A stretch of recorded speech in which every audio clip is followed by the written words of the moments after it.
समन्ता चक्रवालेषु अत्रा गच्छन्तु देवता सद्धम्मं मुनिराजस्य सुनन्तु सग्घमोक्कदं धम्मश्रवणकालो अयं बदन्ता धम्मश्रवणकालो अयं बदन्ता धम्मश्रवणकालो अयं बदन्ता नमो तस् भगवतो अरहतो सम्मा सम्बुद्धस्स नमो तस् भगवतो अरहतो सम्मा सम्बुद्धस्स नमो तस् भगवतो अरहतो सम्मा सम्बुद्धस्स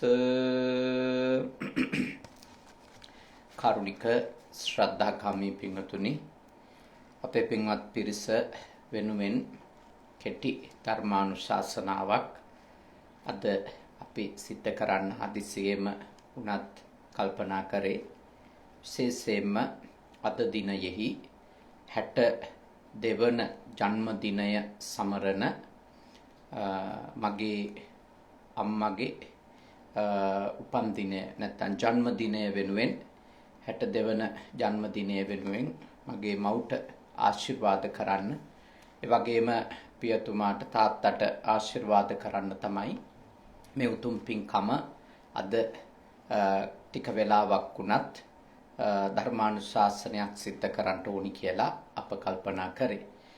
මේ දිනවල මා ටිකක් අධික කාර්යබහුලව සිටින නිසා විභාග කටයුත්තක් නිසාවෙන් අධ්‍යාපන කටයුත්තක් නිසාවෙන් ධර්මදේශනා 5 වෙනිදා දක්වා මා නවත්වලා තිබුණේ. නමුත් අම්මට ආශිර්වාද කරන්න වෙන පින්කමක් යොදා ගන්නට අවකාශයක් නැති නිසා මා කල්පනා කරා ධර්මානුශාසනාවක් ඔබ වෙනුවෙන් සිද්ධ කරලා ඒ උතුම් පින්කුසල් ආශිර්වාදාත්මකව මව්ට සෙත් පැතීම සඳහා ඒ උතුම් කටයුත්ත සිද්ධ කරනවා කියලා. ඉතින් ඔබ හැම දෙනා වෙනුවෙන් සිත කරන ඒ උතුම් පින්කමේදී මා විශේෂයෙන් තව පින් අනුමෝදන් කිරීමක් කරන්නට හිතනවා. ඒ තමයි අපේ පවුලේ තාම සමීපතම ඥාතිවරයෙක් වගේ බොහෝම සමීපතම දායක මහත්මයෙක් මගේ කල්යාණ මිත්‍රයෙක් අපේ කැනඩාවේ විනිපෙග් වල ජීවත් වෙන අනුරුද්ධ මහත්මාණන්ගේ ආදරණීය අම්මත් මිය පරලොව ගිහිල්ලා අවුරුදු 10ක් වෙනවා. එතුමියගේත් ජන්මදිනය ජූලි මාස 1 වෙනිදානේ. එතුමිය හිටියා නම් අවුරුදු 101ක් වෙනවා. ඉතින් එතුමියට පින් දෙන්නටත් ඒ වගේම ජුනි මාසයේ 30 වෙනිදාට අපේ කාන්ති මෞතුමියගේ ආදරණීය පියා ෆ්‍රැන්සිස් කුමාරසිංහ පියාණන් අභාවයට පත් වෙලා තිබෙනවා. අවුරුදු 11ට කලින් අභාවයට පත් වෙලා තියෙන පියාණන්ට එතුමන්ට පින් දෙන්නත් ඒ වගේම ජුනි මාස 30 වෙනිදා උපන්දිනය සමරපු ශීනා දියණියට ආශිර්වාද කරන්නත් තමයි ඒ මේ පින්කමේදී තව දුරටත් අපි බලාපොරොත්තු වෙන්නේ. ඉතින් අපේ අම්මට ආශිර්වාද කරමින් අපේ පියාණන්ට ආශිර්වාද කරමින් මේ උතුම් ධර්මානුශාසනාවට ඔබ හැම කෙනෙක්ම සහසම්බන්ධ වේවි කියලා මා විශ්වාස කරනවා. පින්වතුනි, අද ධර්මානුශාසනාවේදී මා ඔබත් එක්ක කතා කරනවා මේ අපේ ජීවිතේ අපිට වාසය කරන්න දුෂ්කර තැන් පිළිබඳව තථාගතයන් වහන්සේ වදාළ උතුම් දේශනාවක්. ඇයි අපිට සමහර තැන්වල ජීවත් වෙන එක දුෂ්කර? එතකොට එවැනි දුෂ්කර තැන්වල වුණත් ජීවත් වෙන එක තමයි කෙනෙක් යම්කිසි ආකාරයකට ආධ්‍යාත්මිකව විශාල දියුණුවක් අත්විඳිමින් ඉන්නවා කියන එකට සලකුණක් වෙන්නේ. භාග්‍යවතුන් වහන්සේ මේ විදියට වදාලා යත්ත වේරි නිවසති න වසේ තත්ත පණ්ඩිතෝ ඒක රත්තං ද්විරත්තං වා දුක්ඛං වසති වේරිසු යම් තැනක සතුරා නිතර වෙසේ නම් නුවණැත්තා එහි නොවසන්නේය. එක් රැයක් දෙකක් වුවද සතුරා වසන තැන විසීම දුකකි. භාග්‍යවතුන් වහන්සේ දේශනා කරනවා සාමාන්‍ය ලෝකේ නුවණැති මිනිස්සු දැනුවත් මිනිස්සු Tamanට හතුරෝ ඉන්න තැන් වලින් පුළුවන් තරම් ඉක්මනින් අයින් වෙලා යනවා. ඒ හේතුව තමයි ඒ හතුරාත් එක්ක Tamanට වෛර කරන කෙනෙක් එක්ක එකට ජීවත් වීම අතිශයින්ම දුෂ්කර කාරණයක් නිසානේ. දුෂ්කර කාරණයක්. හතුරුකුත් එක්ක එකට ජීවත් වෙන එක. හතුරුකම් කරන්නෙක් එක්ක, හතුරුකම් කරන්නියක් එක්ක එකට වසනවා කියන එක පහසු කටයුත්තක් නෙමෙයි. ඉතින් භාග්‍යවතුන් වහන්සේ දේශනා කරනවා නුවණැති අය ඒ වගේ තැන් පුළුවන් තරම් ඉක්මනින් මග හරිනවා කියලා.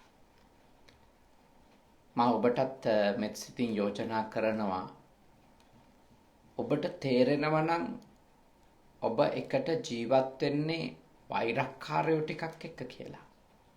හතුරුකම් කරන අයත් එක්ක කියලා. ඔබට හතුරුකම් කරන පුළුවන් තරම් ඉක්මනින් ඔබ ඔවුන්ගෙන් අයින් වෙන්න උත්සාහ කරන්න. මොකද ඔබ බුදු වෙලාවත් ඔබ මාර්ගඵලලාභියෙක්වත් නොවේයි නම් ඔබට අකණ්ඩව කෙනෙක් හතුරුකම් කරද්දී එය දරණ එක, එය උහුලන එක ඊටාම දුෂ්කර දෙයක්. ඊටාම දුෂ්කර දෙයක්. ඒ හින්දා තමයි දහම තුල පෙන්වලා දෙන්නේ කෙලෙස් සහිත අය පුළුවන් තරම් උත්සාහ දරන්න ඕන. Tamanට හතුරුකම් කරන අය ඉන්න තැන් වලින් අයින් වෙලා ඉන්න. පුළුවන් තරම්. හැබැයි සමහරලාට මොකුත් කරන්න බෑ. සමහර වෙලාවට අපිට සමහර තත්වයන් යටතේ කොච්චර අයින් වෙලා ඉන්න ඕන උනත්, කොච්චර ඈත් වෙලා ඉන්න ඕන උනත් ඒ සඳහා අවස්ථාවක් නැති වෙනවනේ. ඒ තත්වයන් අපි ඉතින් තේරුම් අරගෙන එතනදී අපි දැඩි ඉවසීමක් ප්‍රගුණ කරගෙනනේ. දැඩි ඉවසීමක් ප්‍රගුණ කරගෙන කටයුතු කරන අය බවට අනිවාර්යයෙන්ම පත් වෙන්න ඕන. තාම සිහියෙන් සහ නුවණින් කටයුතු කරන අය බවට අපි පත් වෙන්න ඕන. ඒ වගේ අවස්ථාවකදී ගැලවෙන්නම ක්‍රමයක් නැත්තම්, අහිං වෙන්නම විදියක් නැත්තම් සිහිනුවණින් කටයුතු කරන්න ඕන. මොනවා ගැනද සිහිනුවණින් අපි ඉන්න ඕන? විශේෂයෙන්ම අපි අර වෛරක්කාරයෙක් එක්ක, අපිට හිංසා කරන කෙනෙක් එක්ක, අපිට පීඩා කරන කෙනෙක් එක්ක, අපිට වද දෙන කෙනෙක් එක්ක, හැම වෙලාවකම අපිට කරදරයක් කරන කෙනෙක් එක්ක ඉන්නකොට අපේ හිතේ වෛරයක් පෙරලා උපදින්න පුළුවන්. මුලින් ද්වේෂයක් හටගෙන ඒ ද්වේෂයේ අඛණ්ඩව ඉන්න යනකොට අපිට අපේ හිතෙත් උග්‍ර වෛරයක් උපදින්න තියෙන ඉඩකඩ වැඩි. ඒ නිසා තමන්ට ප්‍රඥාවන්තයෝ තීන්දුව කරනවා වගේ පුළුවන්කමක් තිබෙනවා නම් නේ, පුළුවන්කමක් තිබෙනවා නම් අහිං වෙලා යන්න. පැත්තකට වෙන්න පුළුවන්කමක් තිබෙනවා නම් පැත්තකට වෙන්න උත්සාහ කරන්න. මගාරින්න අවස්ථාව කොහොම හරි හදාගත හැකි නම් මා යෝජනා කරනවා මගාරින්න. ඒක ඊටාම ඥානවන්ත ක්‍රියාවක්. වෛරක්කාරයෙක් එක්ක, හතුරෙක් එක්ක එකට ජීවත් වෙන එක හරි අමාරු දෙයක්. එක ගේ ඇතුළේ ඉන්න එක, එක ආයතනයක් තුලම ඉන්න එක අමාරු දේවල්. හැබැයි සමහර වෙලාවට දැන් රස්සාව අතාරින්න බෑ. වෛරක්කාරයෙක් ඉන්නවනේ, හිංසාම කරනවා, කොච්චර හොඳ කරත් පීඩා කරනවානේ, වද දෙනවා, කරදර කරනවානේ, කරදර කරනවා. මේ විදියට මේ පීඩා කරනවා හතුරෙක් ඉඳගෙන වැඩ කරන තැන. ඒ තව රස්සාවක් හොයාගන්න එක හරි දුෂ්කර දෙයක්. එතකොට එවැනි තැන් අතාරින්න බෑනේ. කොච්චර අතාරින්න ඕන වුණත් අතාරින්න බෑ. මොකද රස්සාව නැති කරගත්තොත් ඔබට සිද්ධ වෙනවා දුකටපත් වෙන්න. තව ප්‍රශ්නයකට මැදිහත් වෙන්න. ණය වෙලා ඇති, ණය ගෙවන්න ඕන, දරු මල්ලෝ ඉන්නවා. ඒගොල්ලන්ට උගන්වන්න ඕන, කණ්ඩ බොණ්ඩ දෙන්න ඕන, අම්මා තාත්තට සලකන්න ඕන. එතකොට එවැනි පරිසරයකදී පුළුවන් තරම් වග වෙන්න, පුළුවන් තරම් ඔබට හිංසා කරන කෙනා ගැන වෛරයක් හදාගන්නේ නැතුව අඛණ්ඩවම මෛත්‍රිය කරුණාවම අනුකම්පා කිරීමම දිගටම කරන්න පුළුවන් තරම් උත්සාහ කරන්න. පුළුවන් තරම්. ජීවිතේ අපි එවැනි කැපවීම් කරන්න වෙන තැන් තියෙනවානේ. එවැනි කැපවීම් කරන්න වෙන තැන්. මම ඒ වගේ අත්දැකීම් වලට මුණ දීපු වෙලාවල් තිබෙනවා ජීවිතේ. එවැනි අවස්ථාවලදී මම හිතලා තියෙන්නේ මේක මම මේ භවයේ කරන ලද අකුසලයක් නුනත් මේක මම සංසාරේ කරපු අකුසලයක් වෙන්න පුළුවන්. මේ වෛරක්කාරයෙක් විදියට ඇවිල්ලා තියෙන්නේ මම සසරේ මෙයාට වැරද්දක් කරලා ඇති. එතකොට එවැනි දේවල් වලට මට මේ භවයේ මම මේ භවයේ මුකුත් නොකරත් මට මුණ දෙන්න වෙනවා. ඊළඟට මම හිතන එකක් තමයි හරි මට පීඩා දීලා මට ප්‍රශ්න ඇති කරලා කරදර ඇති කරලා මේ තැනත්තා අලුත් අකුසලයක් කරගන්නවා. මං කිසිවක් නරක දෙයක් නොකරද්දී යාට හිංසනයක් පීඩාවක් නොකරද්දී මට දෙයක් කරලා එතකොට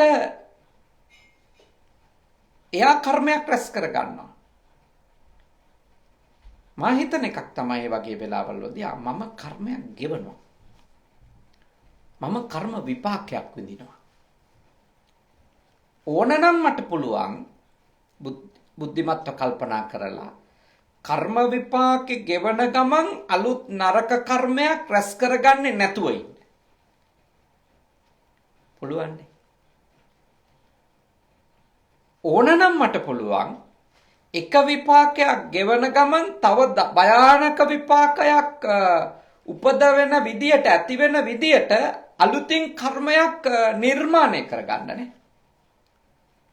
අලුතින් පාපයක් කරගන්නත් පුළුවන්. වෛර කරන එක්කෙනාට වෛර කරලා, ක්‍රෝධ කරන එක්කෙනාට ක්‍රෝධ කරලා, ඊර්ෂ්‍යා කරන එක්කෙනාට ඊර්ෂ්‍යා කරලා, හිංසා කරන එක්කෙනාට හිංසා කරලා මට ඕනනම් අලුත් කර්මයක් රැස් කරගන්නත් පුළුවන්.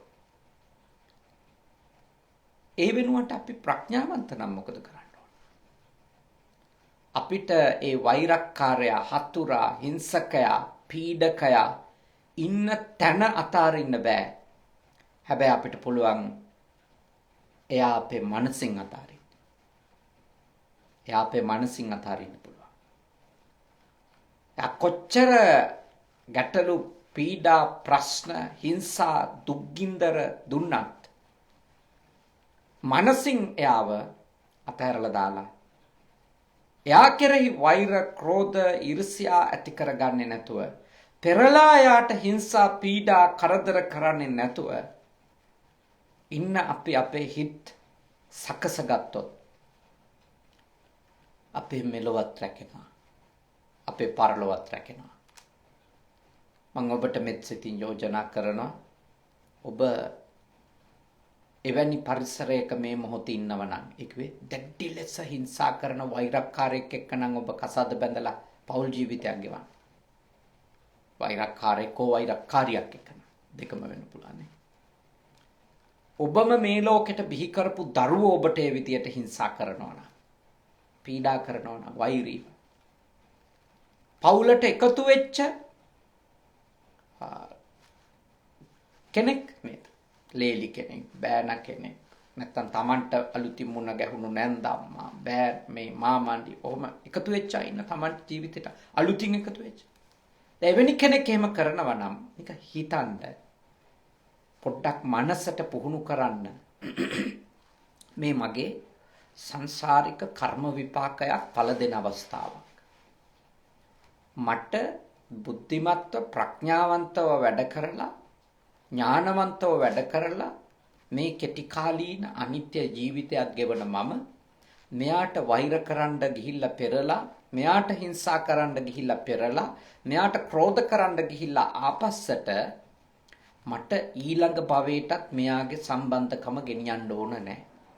මම බුද්ධිමත්ව මේ වෙලාවේදී කරන්නේ මේ තැනැත්තියව මග හරිනවා. හැබැයි මට ගෙදරින් යන්න බෑ. මට ආයතනෙන් අයින් වෙලා යන්න බෑ. ඒත් මට පුළුවන් මොකක්ද? මනසින් මේ තැනැත්තව අතාරින්න. මේ තැනැත්තියව අතාරින්න.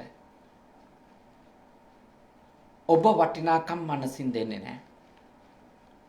එතෙන්ට හිත හදා.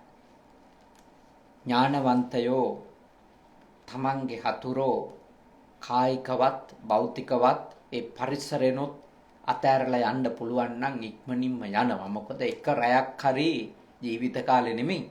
එක රැයක් හරි වෛරක්කාරයෙක් එක්ක ඉන්න එක හරිම දුකක්. කරදරයක්. එවැනි වෛරක්කාරයෙක් එක්ක ජීවිතේ එක දවසක් හරි ගත කරන එක අමාරු දෙයක්. එතකොට ඔබ ඒ දුෂ්කර ජීවිතය මේ වෙනකොට ගෙවමින් ඉන්නවා නම්, ඒ අමාරු, ඒ අසීරු ජීවිතය ඔබ මේ වෙනකොට ගෙවමින් ඉන්නවා නම්, මම ඔබට මෙත් සිතින් යෝජනා කරනවා අඩුම භෞතිකව එතන මග අරින්න බැරි නම් මනසින් ඒ වෛරක්කාරයින්ට වටිනකම් දෙන්න එපා. ඒ වෛරක්කාරයෝ ගැන මානසික ගැටුම් හදාගන්න යන්න එපා. තව වෛරයක් බැඳ ගන්න එපා හිතින්. ලොකු අනතුරකට වැටේ. ආයෙ හම්බ වෙනවා. ඒකයි ඒකේ තියෙන භයානකකම. ආයෙත් මුණ ගැහෙනවානේ. ඇයි අපි අපේ හතුරු ආයෙ හමු වෙන්න කටයුතු සලස්ස ගන්න. අපිට වෛර කරන, අපිට හිංසා කරන අය ඇයි අපි නැවත වතාවක් හමු වෙන්නේ? පුළුවන් තරම් අපිට ඒව තීන්දුව කරන්න බැරි වුණත් හමු වෙනවද නැද්ද කියලා අපිට පුළුවන් යම්කිසි ආකාරයකට අපේ පැත්තෙන් අඛණ්ඩව මෛත්‍රියම කරුණාවම අනුකම්පා කිරීමම ප්‍රධානය කරලා අර වෛරක්කාරයට අර හිංසකයට ඒ මනස පවත්වගෙන යන්න ආහාර නොදී ඉන්න පුළුවන්. ඒ මනස පවත්වගෙන යන ආහාරනේ. වෛරයට ආහාර වෙන්නේ වෛරය උපදවන හැසිරින්නේ. වෛරී හිතක් තියෙන එක්කෙනාට ආහාරයක් අපේ ද්වේෂ සහගත හැසිරීමනේ. ද්වේෂ සහගත වචන, හැසිරීම්, කතා සමහර වෙලාවට හිතෙන්න පුළුවන් මේ මොන කර්ම ජීවිතයක්ද? මම කටපියන් ඉන්නවා. මට මෙච්චර හිංසා කරද්දි, මට මෙච්චර පීඩා කරද්දි මං කටපියන් ඉන්නවා. මං ඇයි කටපියන් ඉන්නේ කියලා. හැබැයි මතක තියාගන්න. හිංසකයට දවස් ගාණක් ඔබ කටපියාගෙන හිටියත් මදි. ඔබ දවස් 100ක් කටපියාගෙන ඉඳලා නේද? කටපියාගෙන ඉඳලා එක දවසක් වචනයක් කිව්වොත් ඒකට තව මාස ගාණක් වද දෙනවා. කරදර කරනවා. හිංසා කරනවා. ඒක තමයි හිංසකයාගේ හැටි. වෛරක්කාරයාගේ හැටි. කරදරකාරයාගේ ස්වභාවය ඒක. ඒ හින්දා බුදුරජාණන් වහන්සේ අපිට දේශනා කළා පුළුවන් තරම් හැකියාවක් තිබෙනවා නම් ඥානවන්තයෝ කරන්නේ ඉක්මනින්ම ඒ වගේ තැන් මග අරිනවා. ඒ වගේ තැන් මග අරිනවා. එහෙම භෞතිකව මග අරින්න, ෆිසිකලි ඒක මග අරින්න බැරි නම් මා ඔබට යෝජනා කරනවා මනසින් එවැනි වෛර කරන, ක්‍රෝධ කරන, හිංසා කරන අයව අතහැරලා දාගන්න. ඒගොල්ලෝ එක්ක ආයෙ සසරේ ගැට ගැහෙන දේවල් කරන්න යන්න එපා කියන එක තමයි බුදුදහමට අනුව ඔබට යෝජනා කරන්නේ. ඊළඟට අමානනා යත්ත සියා සන්තානං වා විමානතා හීන සම්මානනාවාපි නතත්ත වසතින් වසේ. යම් තැනක සත්පුරුෂයන්ට නොසැලකීම හා අවමන් කිරීම හෝ ඇත්තේද පහත් දුර්ගුණ ඇති අයට දුස්සීලයන්ට සම්මාන කිරීම ඇත්තේද එතන වාසය නොකරන්නේය. භාග්‍යවතුන් වහන්සේ දේශනා කරනවා යම් තැනක ගුණයක් තියෙන කෙනාට, යහපත් ගති පැවතුම් ඇති කෙනාට කරු කරන්නේ නැත්තම්, අගයක් දෙන්නේ නැත්තම්, වටිනකමක් දෙන්නේ නැත්තම් පුළුවන් තරම් ඒ තැන්වල වාසය කරන්න එපා. ඒ වගේම දුර්ගුණ තියෙන,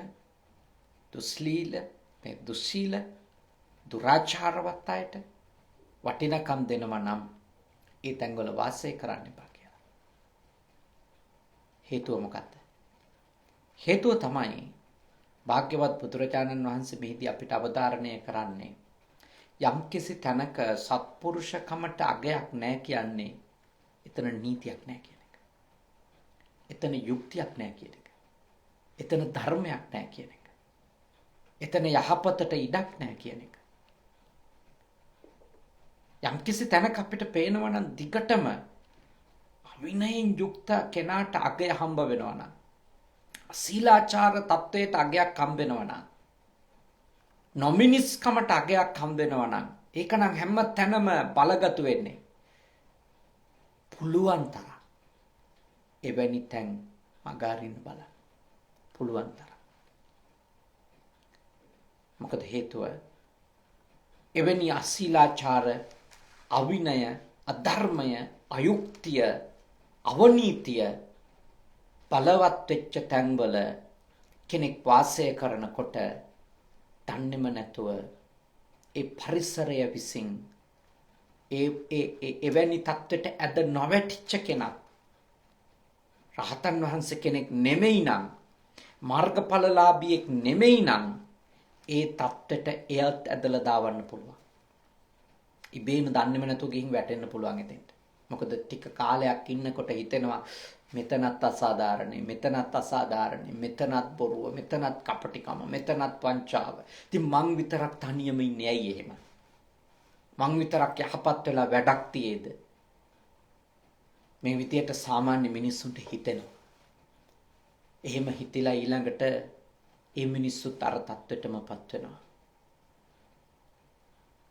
අපි වගේ රටවල් වල බොහෝ වෙලාවට වෙන්නේ එක.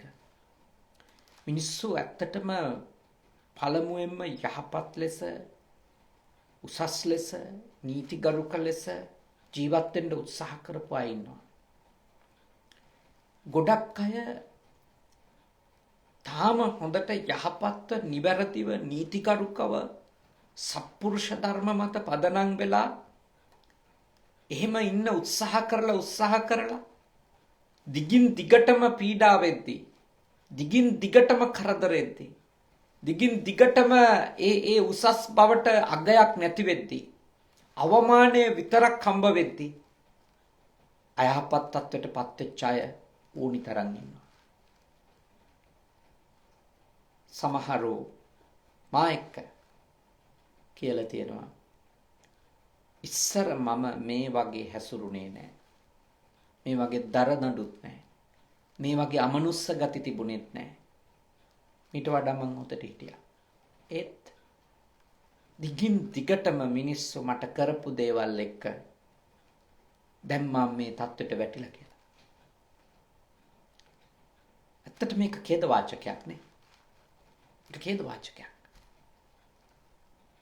ඊටාම යහපත්ව වීර්යයෙන් තමන්ගේ ගුණධර්ම ආරක්ෂා කරගෙන යන කෙනෙකුට එයා ජීවත් වෙන පරිසරයේ දිගටම පේන්නේ අසත්පුරුෂයින්ට ගරු කිරීම නම්, සත්පුරුෂයින්ට අවමන් කිරීම නම්, අවිනයට ගරු කිරීම නම්, විනයට අවමන් කිරීම නම්, අධර්මයට ගරු කිරීම නම්, ධර්මයට අවමන් කිරීම නම්, යුක්තියට අවමන් කරලා අයුක්තියට ගරු කරනවා නම්, නීතියට අවමන් කරලා අවනීතියට ගරු කරනවා නම්, එවැනි තැනක ඉන්න මිනිස්සු බොහෝ විට බුද්ධිමත් පුළුවන්කම තියෙන මිනිස්සු ඒ තැන් අතහැරලා යනවා. බැරි මිනිස්සු ඒ තත්ත්වයට හැඩ ගැහෙනවා. මට පුදුම හිතුණා පහුගිය දවස්වල ප්‍රවෘත්ති දැක්කම නවසීලන්තයේ ඕස්ට්‍රේලියාවට යන්න නේ පුරවැසි භාවය අරගෙන හෝ වෙනත් ක්‍රමයකින් ඒ රටවල් වලට පදිංචියට එන්න දෙන්න කියලා ලක්ෂ ගණනක් මිනිස්සු අපේ රටේ අයදුම් පත්‍ර බාර දීලා ඒක මාධ්‍යවල පළ වුණා. ඒ මොකද? තමන් හිතන්න ඕනේ. අපේ රටේ පුරවැසියෝ ඇයි මෙහෙම මිනිස්සු යන්න හිතන්නේ? ඇයි තමන් ඉපදිච්ච රට මග අරින්නේ? හිතන්න ඕන. අලුත් පරම්පරාව අද බොහෝ වෙලාවට දැනුගත් පරම්පරාව කල්පනා කරන මේක මග අර ගන්න ඕන කියලා. මේ රටින් පැනලා යන්න ඕන කියලා. ඒකේ තියෙන භයානකකම මොකක්ද? ඒකේ තියෙන භයානකකම තමයි ඉන්න පිරිස පුළුවන් අය මෙතන මග ඇරලා ගියොතින් තාම බහුතරයක් යන්න බැරි මිනිස්සු අවිනයට, අධර්මයට, අයුක්තියට සියල්ලටම ඒගොල්ලොත් ඇබ්බැහි වෙන්න පටන් ගන්න පුළුවන්. ඒක තමයි මේ පරිසරය විසින් කරන දේ. ඒක විය හැකි දෙයක්.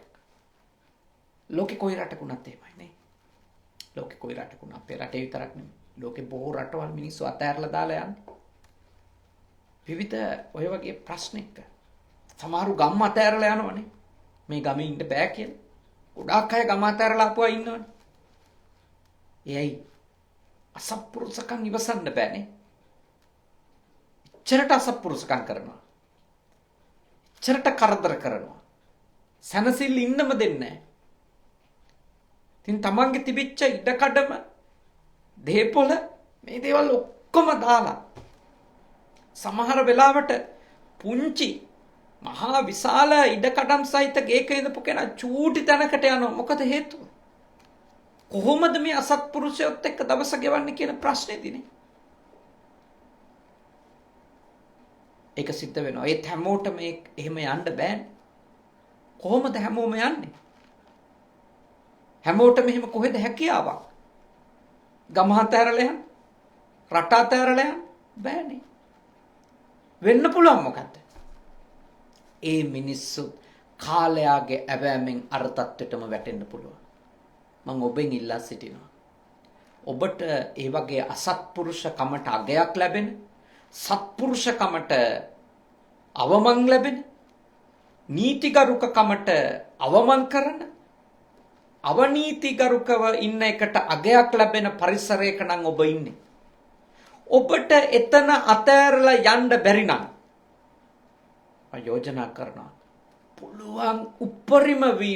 පුළුවන් උපරිම වීර්යයෙන් ඔබ උත්සාහ කරන්න ඔබේ තියෙන ಗುಣ ටික විනාශ කරගන්නේ නැතුව එතන ඉන්න. පුළුවන්. හැකි උපරිම වීර්යයක් ගන්න එකට. මොකද හැමෝටම යන්න බෑනේ. කොහේ යන්නද?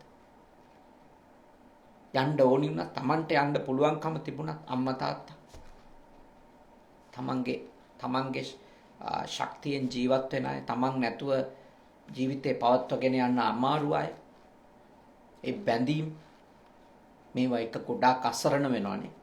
ගොඩාක් අසරණ වෙනවා මිනිස්සු. ඒ හින්දායි මා ඔබට යෝජනා කරන්නේ පුළුවන් තරම් වීර්ය කරන්න. අසත්පුරුෂකමම බලගතු වෙන ඒකටම අගය වර්ණනා හම්බ වෙන සමාජේ පුළුවන් තරම් වීර්ය ගන්න. අසත්පුරුෂයෙකු නොවී ඉන්න. අසත්පුරුෂයෙකු නොවී ඉන්න. පුළුවන් තරම්. අශීලාචාරකමට අවිනයට අගය වටිනාකම ලැබෙන සමාජේ පුළුවන් තරම් නේ උත්සාහ කරන්න. එතනින් පැනලා යන්න බැරි වෙන්න පුළුවන්. එතන මග අරින්න ශක්තිය, බලය, අවස්ථාව නැති වෙන්න පුළුවන්. විවිධ හේතු නිසා.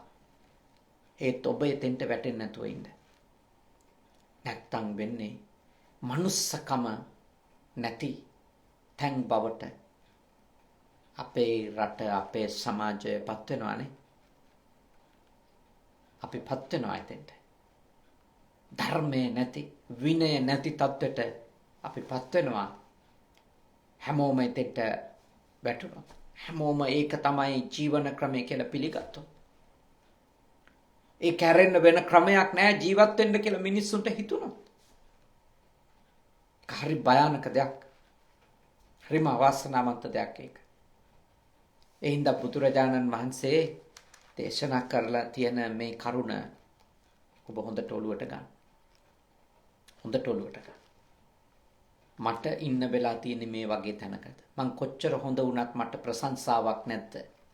මං කොච්චර හොඳ කළත් මට අගය කිරීමක් නැද්ද?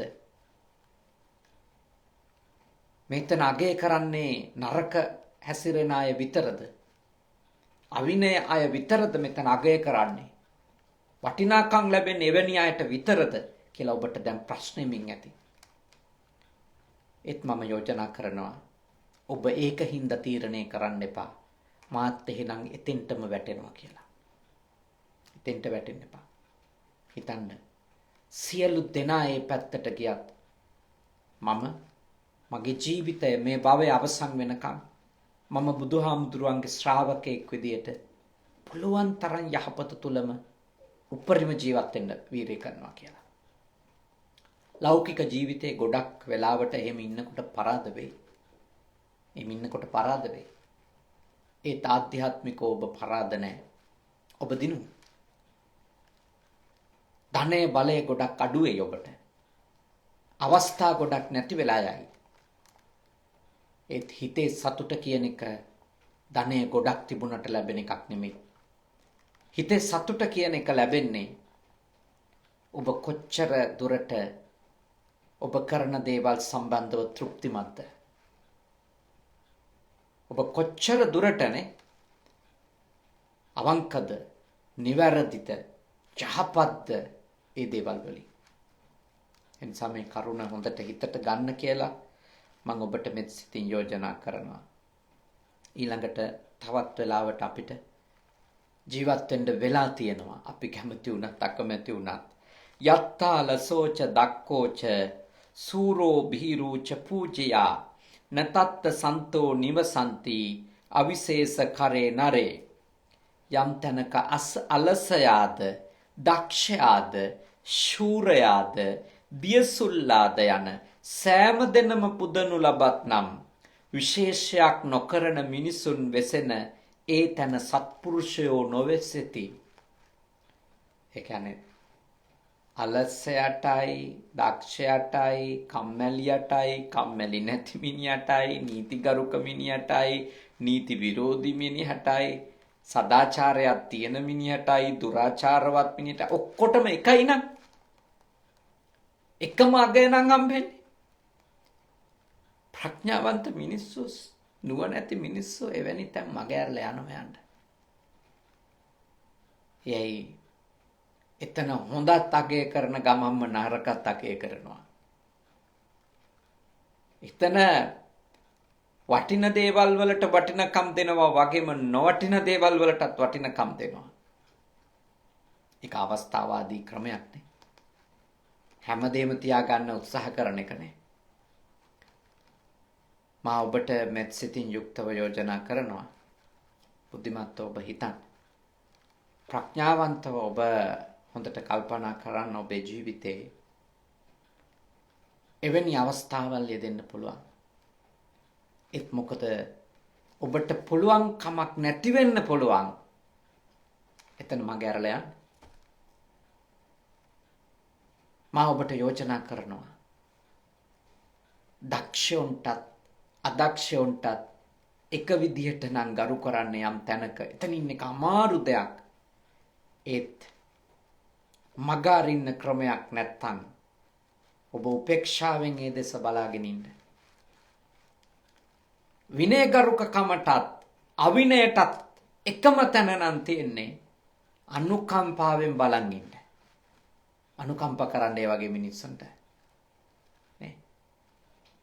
ඒ නිසා මෙත් සිතින් ඔබට මේ කරුණු කීපය මේ කෙටි වේලාව තුල සිහිපත් කරනවා මේවා අවබෝධ කරගන්න කියලා. අද ධර්මානුශාසනාව ටික වෙලාවයි ඇත්තටම මා සිද්ධ කරන්නේ. හේතුව අධික ලෙස අවිවේකීව සිටින නිසා මෙහි අධ්‍යාපන කටයුතු එක්ක විශේෂයෙන් අද ධර්මානුශාසනාවක් සිද්ධ කරන්නට නෙමෙයි හිටියේ. මේ කෙටි වෙලාව හරි මේ ධර්මානුශාසනාව සිද්ධ කරන්නට මා කල්පනා කළේ අපේ මව්ගේ මා මේ ලෝකෙට බිහි කරපු තව අයියලා දෙන්නෙකුත් මල්ලිලා දෙන්නෙකුත් අපි 5 දෙනෙක් මේ ලෝකෙට බිහි කරපු අපේ අම්මට අවුරුදු 62ක් සම්පූර්ණ වෙනවා අදටනේ. ඉතින් අවුරුදු 15 වගේ කාලෙදී අපේ අම්මා විවාහ කරලා තියෙන්නේ නේ. අත්තම්මලා විවාහ කරලා දීලා තියෙන මේ වගේ වයසකදී ඒ කාලේ ලංකාවේ වගේ වයස්වලදී විවාහ කරලා දීලා තියෙනවා. ඉතින් ඒ අවුරුදු 15 ඉඳලා 16 දී වගේ තමයි අපේ ලොකු අයියා බිහි කරලා තියෙන්නේ. ඒ කාලේ ඉඳලා ඇත්තටම කිව්වොත් අපේ අම්මත් ළමෙක් විදියට ඉඳපු කාලේනේ. අපේ අම්මගේත් ළමා කාලේ ඉඳලා අපි 5 දෙනෙක් බිහි කරලා අපිව හදන්න ගොඩක් අපේ අම්මා සහ තාත්තා දුක් විඳලා තියෙනවානේ. ගොඩාක් දුක් විඳලා තියෙනවා. එතකොට ඒ අම්මට ආශිර්වාද කරන්න තමයි අද ටික වෙලාවක් හරි ඔබට ධර්ම කරුණක් නේ කියලා දුන්නේ. ගොඩාක් දුක් විඳලා තියෙනවා. තේ දළු කඩලා තියෙනවා, තේ වතු වල වැඩ කරලා තියෙනවා.